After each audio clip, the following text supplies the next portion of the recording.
Olá, coral, tudo bem com vocês? Então, essa semana eu vou falar sobre duas coisas. A primeira coisa que eu vou falar é sobre a questão do canto coral mesmo, de você cantar em grupo. Porque o que acontece? Quando você está falando com alguém, você não necessariamente tem que ser muito expressivo, você não tem que falar com uma clareza assim enorme. Porque se a pessoa não entender, a pessoa vai perguntar e você está descontraído, você está só botando suas ideias para fora, seu argumento para fora, então a gente não tem muito essa preocupação. Quando você está cantando sozinho, é só a sua voz que está ali. Você precisa deixar isso bem claro, o que você está dizendo, no caso de músicas com letra, né? Você precisa deixar a letra bem clara, caso você tenha que articular bem, né, as suas palavras. Mas quando a gente está num canto coral, onde tem mais de uma pessoa cantando, onde é um grupo cantando, precisa estar em alta sincronia para tudo estar certinho. Porque imagina, a gente tem um grupo cantando. E aí metade desse grupo tá em sincronia com o grupo e a outra parte tá em sincronia com o grupo. Então a gente tem duas sincronias diferentes. Quando isso bater, vai virar uma zona, entendeu? Então a gente, imagina se cada um tiver no seu andamento, né? Cada um tiver no seu próprio andamento. Vai virar uma zona maior ainda. Então o importante é realmente o grupo tá em sincronia. É um ponto muito importante para a clareza do som. E o segundo ponto importante para essa clareza do som é a articulação. É a gente realmente articular muito bem as palavras. A gente deixar tudo bem claro. E agora está passando um caminhão. O caminhão passou. Então é a gente deixar isso tudo bem claro. Porque, por exemplo, se hoje tá uma barulheira, gente, olha, queria contar pra vocês. Agora tá passando uma moto, olha só, vamos ouvir a moto. Passou. Então, por exemplo, quando a gente está conversando, a gente não necessariamente precisa falar muito claro, como eu disse, porque a gente só tá, né, produzindo som. Só que quando a gente está em grupo, todo o som ele precisa ser bem mais específico, precisa estar bem mais certinho, detalhado, articulado, para que ele soe como uma coisa só. Para que aquela palavra soe exatamente como uma única palavra, não como... Entende? Então, é a gente falar muito gesticulado não, muito articulado. Deixar tudo bem claro. Porque o que acontece também? Se por acaso a gente falar pra deixar tudo bem claro e a pessoa só falar assim com a boca aberta, não vai adiantar nada. Porque se tudo que eu falar com a boca aberta, vai ficar uma zona, ninguém vai entender nada, entendeu? Se por acaso eu falar tudo com a boca fechada também, não vai dar pra entender nada, que eu vou estar falando um monte de coisa embolada. Então a gente precisa articular muito bem, vocês meio que gesticular.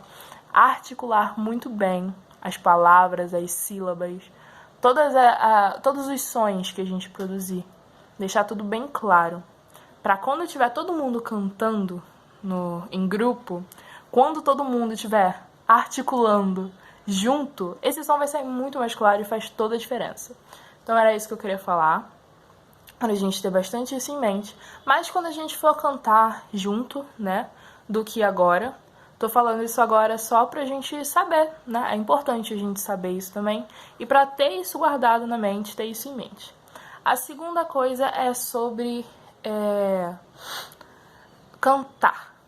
E nesse cantar, eu digo, por exemplo, cantar o solfejo, né? Você solfejar, você cantar as notas.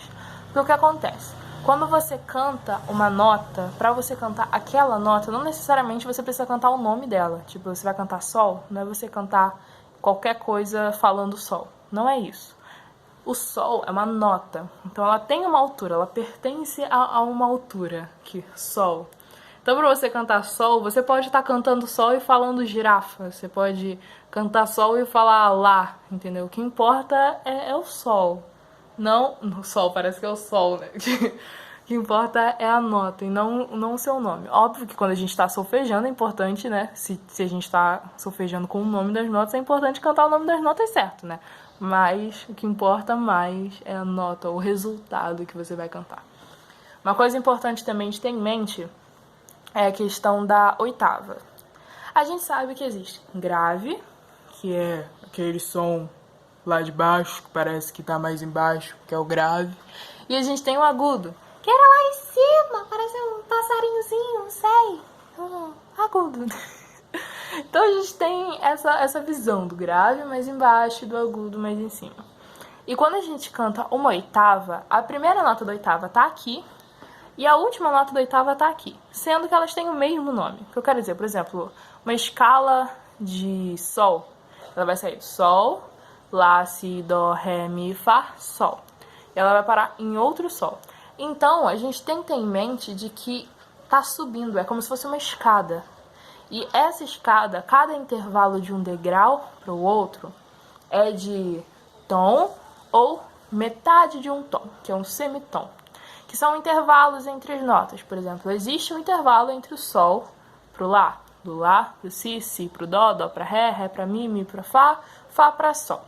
Então tem um intervalo. Então eu não posso cantar assim, eu não posso cantar assim, eu tenho que cantar subindo, já que a gente está falando de uma escala. Então, a nota que tá aqui no começo, ela sim tem o mesmo nome que essa nota aqui. Só que agora essa nota faz parte de outra família, ela tá em outra altura. Ela continua tendo o mesmo nome, sendo a mesma nota, só que agora ela é mais aguda do que essa, entendeu? Então é legal a gente ter isso em mente. Acho que quando a gente for cantar uma escala, a gente não canta ela reta, a gente não sobe, desce até chegar lá. A gente sobe gradativamente, será que é essa palavra? Não sei se é essa palavra, se eu estiver errada, me desculpe, mas a gente sobe um degrau de cada vez e sempre subindo até chegar na próxima nota. Chegando na próxima nota, a gente vai descer a escala, então a gente vai descer, sempre descer até chegar na próxima nota. Então é isso. Eu também queria falar sobre uma outra coisa, uma curiosidade muito legal que eu achei, mas não faz parte da aula, então se alguém estiver interessado nessa curiosidade, fala lá no grupo, participa lá no grupo. Quem tiver dúvida nisso que eu falei também, fala lá no grupo, que isso aqui foi só para apresentar a questão da gente ter que articular e da questão de que, da subida da escala, da nossa escada da vida, ó, escada. Será que essa palavra é parecida por coincidência ou ela é parecida porque faz sentido? Não sei, vamos conversar sobre. Então realmente, qualquer dúvida, fala comigo, fala com Carol, que a gente responde. E sobre a curiosidade que eu descobri, que eu percebi esses dias, quem quiser saber, entre em contato lá no grupo, vamos bater um papo, que aí eu comento sobre, tá bom? Um beijo, gente, e até semana que vem.